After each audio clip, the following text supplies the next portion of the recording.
All right.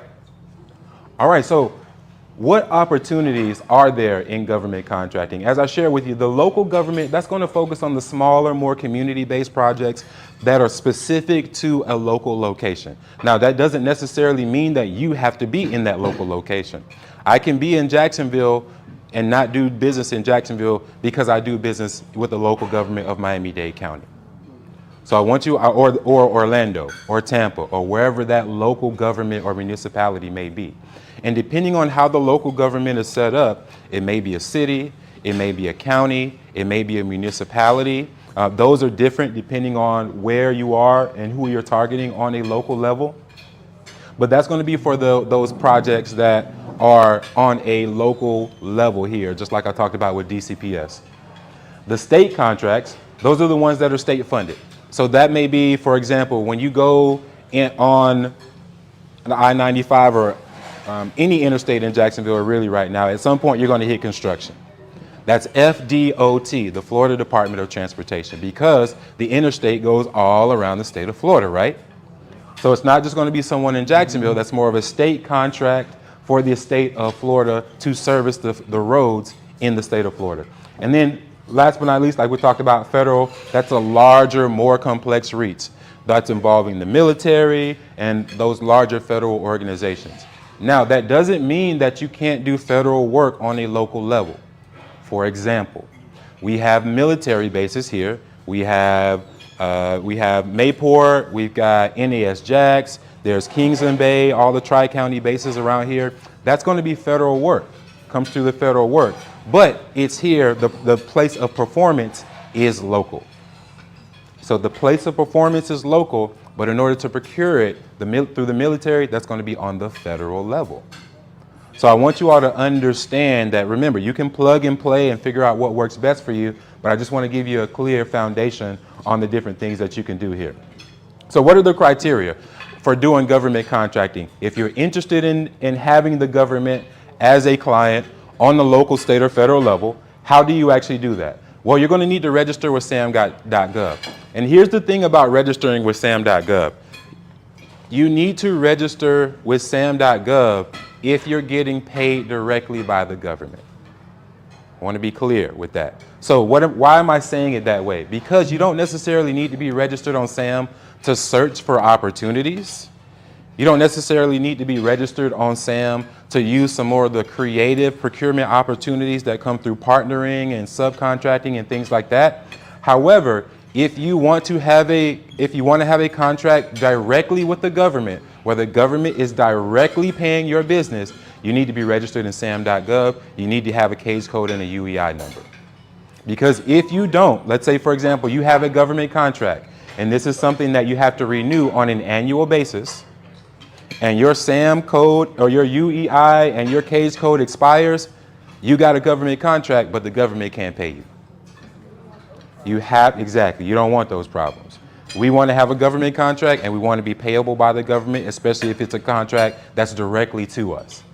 So make sure that you're renewing your case code, your EIN through sam.gov on an annual basis and being proactive in not letting it lapse or expire, because it's a lot harder to reinstate than it is to just continue it and to do it for the next year.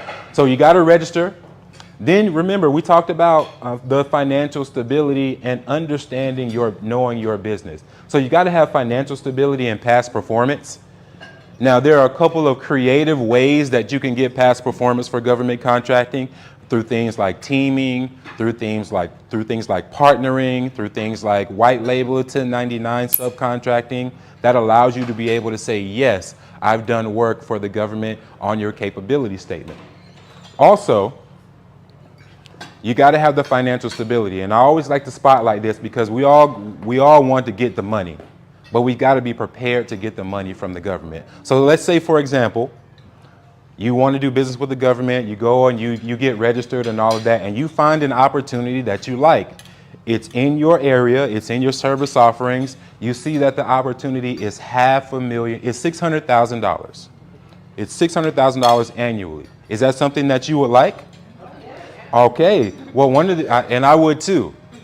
However, one of the things that us as small businesses don't understand or don't pay attention to when we see those opportunities is that we have to be able to have the financial ability to handle those opportunities. And here's what I mean by that. $600,000 a year, that's $50,000 a month. Now, the government is going to pay you, but they don't always pay you on time. So if you have a government contract, you're going to have the financial stability to keep business going until they pay you. They will pay you, but sometimes it may be delayed. And that's what I mean. And that's what I mean. You got to be able, so in a $600,000 contract annually, how much money do I need to be able to float? What's the answer? From a math, 50 grand. There we go. I tried to make it easy. So 50 grand, I got to be able to have 50 grand just in case the government is a little bit late to keep business going until they pay me, because I know that they're going to pay me, but there may be government shutdown. We don't know sometimes what happens with the government, holiday season, whatever it may be. So I want you to be aware of the financial stability that's required in government, and especially when we're doing those larger contracts above the simplified acquisition threshold of $250,000 on a federal level. Yes, ma'am. Isn't that why we would need to talk with the SBA possibly for a loan? You can definitely.